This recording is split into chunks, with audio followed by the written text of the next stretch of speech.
Senator Van Hollen. Thank you, Mr. Chairman. Mr. Secretary, you and I served together in Congress for 15 years. We didn't always agree, but I believe we shared some common values: a belief in defending democracy and human rights abroad and honoring the Constitution at home. That's why I voted to confirm you. I believed you would stand up for those principles. You haven't. You've done the opposite. And you used to speak with conviction about the importance of foreign aid as a tool to advance American values and interests. Then you stood by while Elon Musk took a chainsaw to USAID and other assistance programs. That has left a staggering toll: broken trust with countries, openings for China and other adversaries, and countless preventable deaths of children and others. Take Sudan, for example. The freezing of U.S. humanitarian assistance forced the closure of nearly 80% of the emergency food kitchens there. 2 million famine-affected people were left without access to food. People died because of those actions: mothers, fathers, and children. Tons of emergency food that could have saved their lives was left rotting in warehouses because you and Elon Musk refused to let USAID do its job. Sudan is a country where, by the administration's own determination, a genocide is unfolding in Darfur. But here's where it goes from cruel to despicable. While cutting off food aid to Sudanese families living through an actual genocide, you're fast-tracking white South Africans for refugee status under a manufactured claim that they are the victims of genocide. You tried to block the admission of individuals who had already been approved to come here as refugees, while making bogus claims to justify granting such status to Afrikaners. You've made a mockery of our country's refugee process, turning it into a system of global apartheid, where political ideology and race, more than truth or need, matter. And while you've turned away from a genocide in Sudan and invented one in South Africa, you teamed up with President Trump to throw the Ukrainian people under the bus and have been played like a fiddle by Vladimir Putin. Of course, Donald Trump not only said he would end the war in Ukraine on day one, he also said he would end the war in Gaza on day one. And yet last week, you were all running around to Gulf states, giving away very sensitive American AI and chips technology, but doing nothing to end the war in Gaza and get the remaining hostages returned. You know that for 78 days, the Netanyahu government did not allow a scrap of food to enter Gaza to reach over 2 million civilians.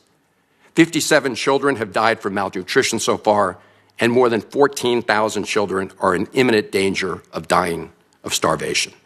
As Cindy McCain said last week, and I quote, "Families in Gaza are starving while the food they need is sitting at the border." That is a gross violation of both U.S. and international law. What did you do? Nothing. Not once did you publicly call upon the Netanyahu government to end the blockade. Fortunately, other countries spoke out, and now we see a tiny trickle going in. Where have you focused your energy instead, Mr. Secretary? Well, your first trip as Secretary of State was to El Salvador, not to promote democracy, but to cozy up to President Bukele, who calls himself the world's coolest dictator. The result was a cash for collusion deal to deprive people living in America of their constitutional rights to due process. The Supreme Court, in a 9-0 decision, instructed you to facilitate the return to the United States of Abrego Garcia, who the administration admitted was wrongfully deported to El Salvador. Your response? You've openly flouted judicial orders. When asked whether you have been in touch with El Salvador to return Abrego Garcia, you boasted, quote, "I would never tell you that. And you know who else I would never tell? A judge." Clearly, you don't care about the Fifth Amendment right to due process, and you don't care about the First Amendment either, since you've been very busy snatching students off of college campuses for exercising their right to free speech. You dredged up a relic from the McCarthy era to claim that student protesters posed a threat to the foreign policy of the United States. Give me a break, Mr. Secretary. You know as well as I do this isn't about national security. It's about punishing free speech. And you know that in America, the government doesn't get to use its power to punish speech it doesn't like. Yet in March, you boasted about revoking student visas, saying, and I'm quoting, "We do it every day. Every time I find one of these lunatics, I take away their visa," unquote. Let's look at one of those lunatics, Mr. Secretary, Ms. Ozturk. Her crime was co-authoring an op-ed in her college paper critical of Tufts University's response to the war in Gaza. Your own department found zero links to terrorism, no anti-Semitic statements, but you still yanked her visa and shipped her off to detention in Louisiana. And the list goes on and on.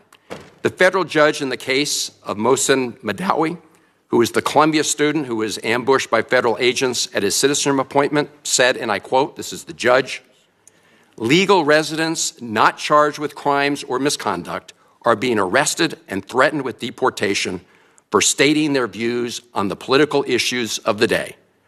Our nation has seen times like this before, especially during the Red Scare and Palmer raids. Like the McCarthy-era witch hunts of the 1950s, your campaign of fear and repression is eating away at foundational values of our democracy. Back then, it took one voice, Attorney Joseph Welch, to cut through the hysteria with the simple question that marked the beginning of the end of that shameful era. He asked Senator McCarthy, have you no sense of decency? And I would ask you the same, Secretary Rubio. But you have shown through your words and your actions what the answer is. And I have to tell you directly and personally that I regret voting for you for Secretary of State. I yield back. May I respond?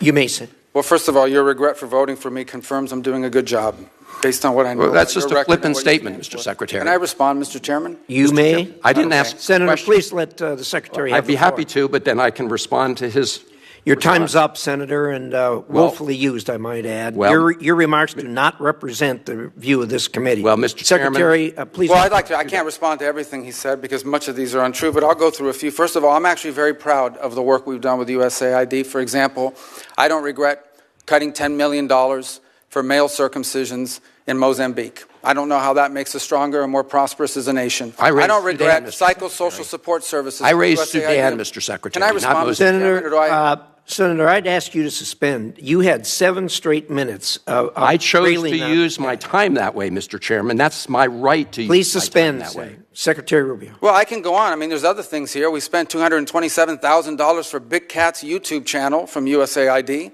We spent $14 million for social cohesion in Mali, whatever the hell that means. So I can go on and on. I got the list here, and there's more. I didn't even bring the whole list. In the case of El Salvador, absolutely.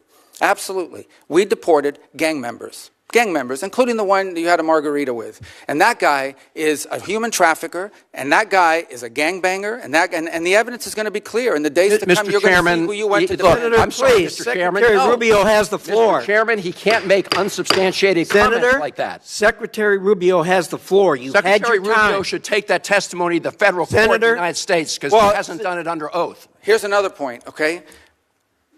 There is a division in our government between the federal branch and the judicial branch. No judge in the judicial branch cannot tell me or the president how to conduct foreign policy. No judge can tell me how I have to outreach to a foreign partner or what I need to say to them. And if I do reach to that foreign partner and talk to them, I have under no obligation to share that with the judiciary branch. Just like a judge cannot order me to negotiate with a foreign minister of Russia, they cannot order me to negotiate with a foreign minister or the president of El Salvador. And if I did negotiate with them, which we have responded to them, and we've told them, we've had communications with the president of El Salvador. I am under no obligation, under our division of powers in this country, and to share with the judicial branch how I conducted diplomacy of the United States. It would actually be counterproductive. If I started sharing with courts, or frankly, with the media, my conversations with foreign leaders and all of their details, no foreign leader would talk to me again, and we would break trust with them. So I have complied with every court order. What I won't comply with is an order to disclose what I'm saying and what we're talking about with a foreign leader, because then they won't talk to me. Diplomacy doesn't work that way.